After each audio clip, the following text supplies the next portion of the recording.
नमस्कार मित्रों, अनेक बार हम लोगों ने वाद कारण का कई बार उल्लेख सुना होगा, वाद कारण अथवा कॉज ऑफ एक्शन।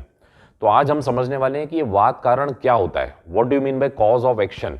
और ये कानून में किसी भी केस में, भले वो क्रिमिनल केस हो अथवा सिविल केस हो, हर सिविल केस में, क्रिमिनल केस में वाद कारण का इतना महत्व क्यों होता है।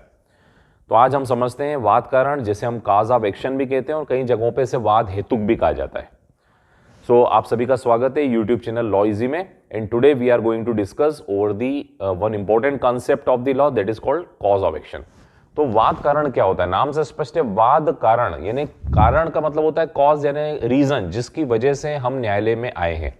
यानी न्यायालय में सूट क्यों लगाया, केस क्यों लगाया, कोई व्यक्ति न्यायालय में क्यों आया है, उसके पीछे का जो कारण है उसको कारण मेंशन करना पड़ता है अपनी पिटीशन में, अपने आवेदन में, अपने परिवाद में। जो भी न्यायालय के सामने प्रेजेंट किया जा रहा है, भले ही वो वाद पत्र हो, भले ही वो कोई आवेदन हो, भले ही वो कोई भी परिवाद हो, कंप्लेंट हो, सभी में वाद कारण का उल्लेख करना बहुत ज्यादा जरूरी होता है। अब वाद कारण होता क्या है, नाम से स्पष्ट है, वाद कारण। जैसा कि मैंने आपको बताया, वाद का कारण यानी वाद लाने के पीछे क्या कारण था। तो इसके यदि हम अर्थ को देखें तो हम स्टार्ट करते हैं कि कानून हमें अनेक अधिकार देता है। As we know that law is giving so many rights to us. हम सभी को पता है कानून ने हमको बहुत सारे अधिकार दिए, समानता का अधिकार, स्वतंत्रता का अधिकार, विभिन्न प्रकार के अधिकार दिए। और यदि इन अधिकारों का उल्लंघन होता है, यदि किसी व्यक्ति के अधिकार का उल्लंघन हो रहा है और जो व्यक्ति कर रहा है, तो जो व्यक्ति किसी व्यक्ति के अधिकार का उल्लंघन करेगा तो कानून में रेमेडी भी बताई गई है। रेमेडी का मतलब कानून उपचार देगा। यदि आपके अधिकारों का हनन होगा तो कानून में कहा गया है कि आपको उपचार दिया जाएगा, और उपचार देने का स्थान है न्यायालय। तो आप न्यायालय में जब अप्रोच करोगे, जब आप न्यायालय में जाओगे और ये कहोगे कि मेरे लीगल राइट का वायलेशन हुआ है, आप यदि न्यायालय में जाके बताते हो कि मेरे विधिक अधिकार का उल्लंघन हुआ है और मुझे इंजुरी पूछी है, इंजुरी मतलब मुझे क्षति अथवा हानि पहुंचाई गई है, तो वो क्षति अथवा हानि किसने, कैसे, कब पहुंचाई, ये जो बात है, इसी को वाद कारण कहा जाता है। तो ऐसे फैक्ट्स जो ये शो करते हैं कि आपके अधिकारों का हनन हुआ और जिसके द्वारा किया गया है, अगर वो सब बातें, ऐसे तथ्य शो कर रहे हैं, उसी को ही वाद कारण कहा जा सकता है। तो वाद कारण के हम उदाहरण देखें। जैसे मान लीजिए एक व्यक्ति ने आपको भुगतान के लिए चेक दिया, एक व्यक्ति ने कोई अपनी लायबिलिटी, आर्थिक लायबिलिटी के लिए, यानी आपसे कोई, मान लीजिए उसने सामान खरीदा, उस सामान के भुगतान के लिए आपको चेक दिया, और आपने जब चेक लगाया वो चेक बाउंस हो गया, डिसऑनर हो गया। तो कॉज ऑफ एक्शन, जैसे डिसऑनर हुआ है वहीं से कॉज ऑफ एक्शन उत्पन्न हो चुका है, वाद कारण उत्पन्न हो चुका है। यह बात अलग है कि नेगोशिएबल इंस्ट्रूमेंट एक्ट में यह बताया गया कि पहले उसे नोटिस दिया जाएगा। तो वाद कारण का मतलब यह है कि कब वह बिंदु उत्पन्न होता है जो आपको न्यायालय में ले जाने के लिए विवश करता है।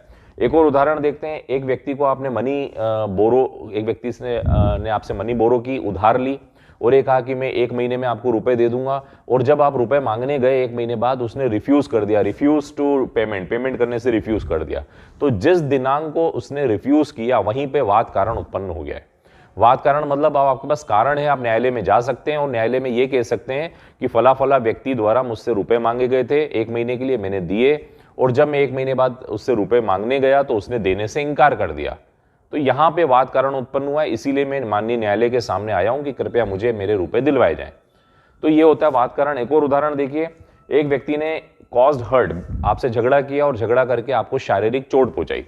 तो जिस तारीख को झगड़ा करके शारीरिक चोट पहुंचाई वहीं वाद कारण उत्पन्न हो चुका है। आपके लीगल राइट का वॉयलेशन है। अब आपका अधिकार है कि जिसने आपको क्षति पहुंचाई आप उसको पनिशमेंट यानी परिवाद लगाकर उसको पनिशमेंट दिलवा सकते हैं।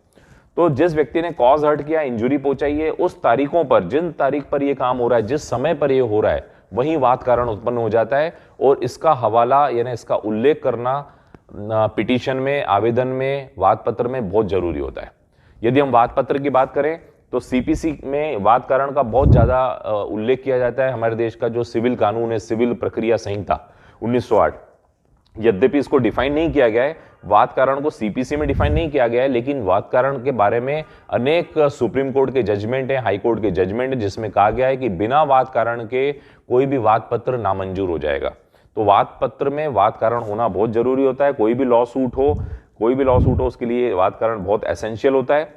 और वाद कारण को हम ये भी कह सकते हैं, सीपीसी में ही कहा गया है कि फैक्ट्स, ऐसे फैक्ट जो न्यायालय के सामने प्रोड्यूस किए जा रहे हैं, ऐसे तथ्य जो न्यायालय के सामने प्रस्तुत किए जा रहे हैं और जो ये शो करते हैं कि आपके राइट्स थे यानी आपके अधिकार थे और उन अधिकारों का उल्लंघन हुआ है, तो आपको रेमेडी मिलेगी। तो इसी को वाद कारण भी कहा जाता है। अब हम कॉज ऑफ एक्शन को यदि हम सम अप करें, यदि हम वाद कारण को एक शॉर्ट में समझना चाहें, तो वाद कारण का मतलब होता है वे बिंदु, वे कारण, वे कॉजेस जब उत्पन्न हुए, वेयर कहां उत्पन्न हुए, क्योंकि कहां उत्पन्न हुए बड़ा इंपॉर्टेंट होता है। जहां उत्पन्न होता है उसी न्यायालय में, उसी ज्यूरिसडिक्शन यानी उसी अधिकारिता और क्षेत्राधिकार के न्यायालय में वह न्यायालय सुनती है। तो एक तो वाद कारण कहां उत्पन्न हुआ, वाद कारण कब उत्पन्न हुआ, कब मतलब तारीख, क्योंकि यहीं से लिमिटेशन चालू हो जाती है। तारीख का उल्लेख, अगर आप लेट हो गए हैं, वाद कारण उत्पन्न हुआ था 2 साल पहले, आप न्यायालय में अभी आ रहे हो, तो आप डीले हो चुके हो। तो डीले होने पर आपको पता है डीले डिफीट्स जस्टिस, अगर देरी की जाएगी तो न्याय नहीं मिल पाएगा।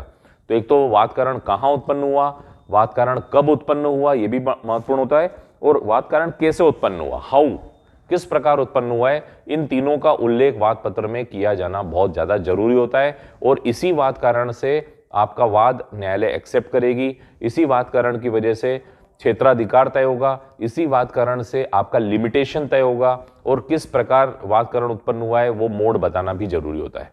तो यह है मित्रों वाद कारण के बारे में एक छोटा सा वीडियो लेक्चर। आई होप आपको वाद कारण के बारे में बिंदु समझ में आया होगा। Kindly subscribe my channel law easy. Thank you so much.